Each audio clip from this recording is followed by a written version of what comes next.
The Rotary Group Study Exchange Program was between Rotary District 7600 in Richmond and 3090 New Delhi, India.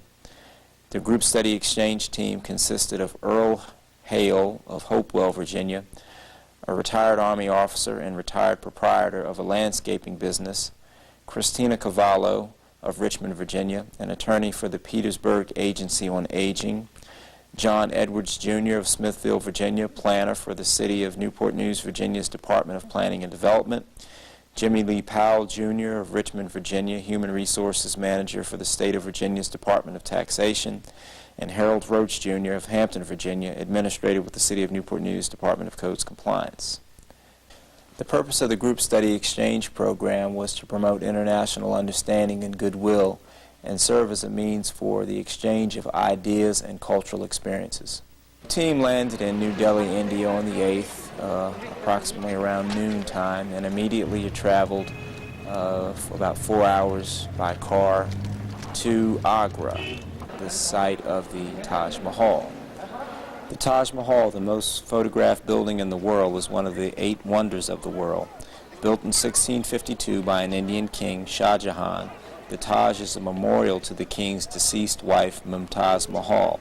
It took 20,000 people in 12 years working under the area's greatest craftsmen to create the Taj. Often misunderstood to be a palace, the Taj is actually a tomb, part of a complex that includes a mosque and guest houses. Each year, hundreds of thousands of visitors visit this magnificent wonder. Back at the Hotel Siddharth in Agra, India. Here we spent our first night in India, having arrived after the Taj's closing. The campfire where we sat to stay warm at night is shown in this shot. Our rooms were Spartan with no heat or hot running water. On our first morning following a night's stay, we washed in well-used buckets of hot water. Street scenes in Agra outside the Hotel Siddhartha and an aerial view of the city from the hotel's rooftop. The roads were heavily traveled in India by several modes of transportation. It was common to see heavy trucks, cars, vans, motorized 2- and 3-wheel scooters, cycle rickshaws, tractors, and bullock, camel, and mule pull carts.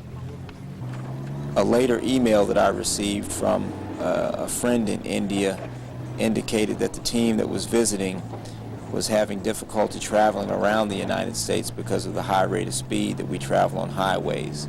They're accustomed to driving at about 45 miles an hour, where most folks in the United States drive around 60 to 65. At a decorum showroom in Agra, we received a hard sell from a local merchant. The big spenders in our team bought beautiful camel hair rugs costing between $1,000 and $4,000 in U.S. currency. The likely retail back home was at least 2 to 3 times as much. A carpet, what do we have? It can go with anything. These colors do have 140 colors. They can go with any type of upholstery, any type of your decor. You don't need to change the color of your walls. That's the quality of these oriental rugs. Tourism is a popular means to earning money in India. People would capture bear cubs and raise them to do tricks and then bring them to tourist areas to perform. The animals would perform for tourists and the tourists would pay tips to the handlers. These animals would be brought in from outlying villages into town each day to earn money. On the road from the Amber Fort, we passed the Lake Palace in Jaipur. It stands at the center of a green oasis. It was built in the midst of a lake that is now completely dry, except during a few days during the monsoon season. The Lake Palace is not a pleasure palace, but only a palatial facade and site for duck hunting. Chandra Mahal, or City Palace, a grand 7-story building, forms the core of Jaipur. Its private residential areas are concealed behind high curtain walls and imposing gateways. Spacious courtyards stand at the center of the building complex. Indian custom has the bridegroom travel in a procession to the home of the bride's family. At their home, an elaborate ceremony is performed that includes an exchange of vows, the groom receiving a dowry, and dancing by guests.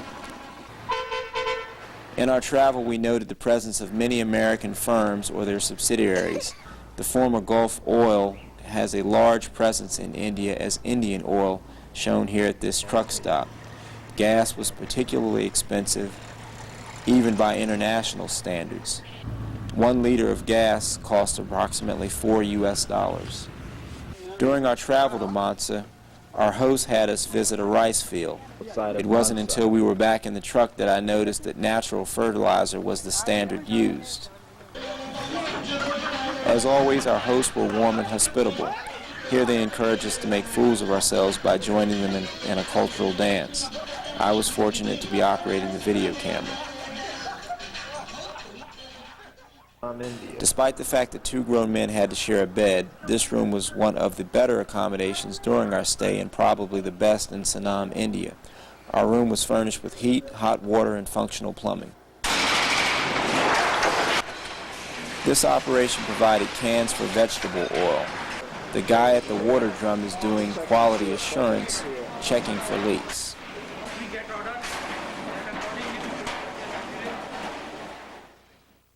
This is Harold getting ready to take a camel ride. He's getting on the camel. You don't see much of this back in Newport News, Virginia, down on the peninsula. We want to take picture. He is there. There he goes.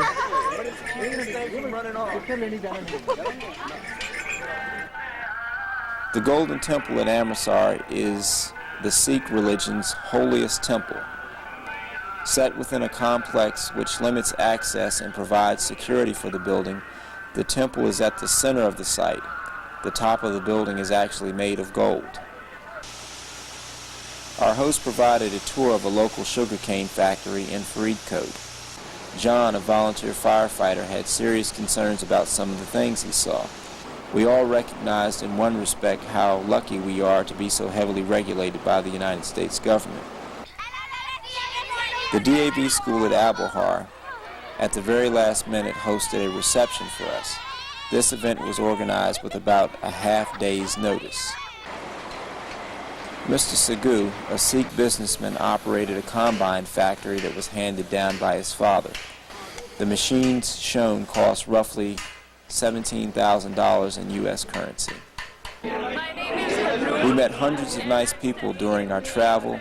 We were most fond of the kids and young adults who were more familiar with Western customs and spoke English well. Mixing was sometimes uncomfortable due to the Indian custom of segregating men and women. This concrete crew was using a bucket brigade to pour concrete. This was a common sight at small and medium-sized construction jobs in India. This dance was done to a popular song we heard throughout India. I'm not sure if it's traditional like the Star-Spangled Banner and therefore widely known, or contemporary and just very popular at the time. We enjoyed all performances by young women. At this point, I believe the guys in the team had been away from their significant others for about 2.5 weeks. Village scene near Rajpura.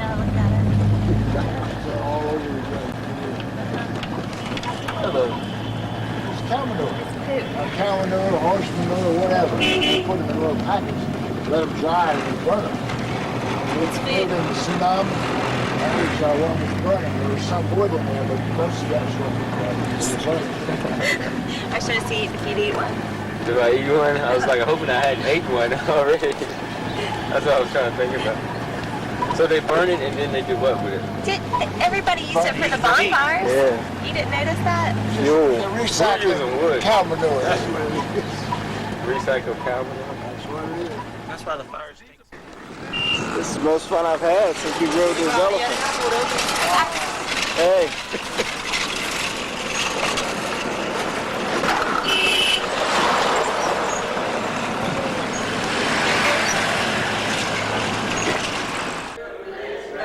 During a brief period of downtime, our host in Rajpura asked us to sing an American song. Besides the national anthem, which we were tired of butchering, the only song that we came close to sharing was John Denver's Country Road. Workers polishing stones out in the back of the showroom. The stones are being inlaid in the marble tabletops behind the workers. Jagar Fort Museum. The museum covers military and political history showcasing weapons, photos, and military documents. Elephants are bought from the countryside for the benefit of tourists. I was told by one of the handlers that an elephant costs roughly 800,000 rupees or 17,000 US dollars. I'm not sure if this was the Indian or tourist price. $17,000 seems a bit expensive when the minimum wage in some places we visited was about $2.50 a day. Toward the end of our stay, the team, tired from long hours, lots of travel, and little sleep. To comfort us, the Rotary District Governor, Rajendra Taneja, put us up in his hotel for what was supposed to be 2 full days of rest before the district conference. We stayed at the Hotel Harsh in Suratgarh. This was our location when an earthquake hit the Bhuj area in southwest India, killing roughly 20,000 people. At about 400 kilometers away, we felt the earthquake but saw no physical damage. The group study exchange program was a great experience. We met many warm and friendly people and were genuinely overwhelmed by their sincere interest in us. I would like to return to India at some point to see the sights that I missed during our travel. The program provided a great opportunity to experience how others live, and it was successful in promoting understanding and the exchange of different cultures.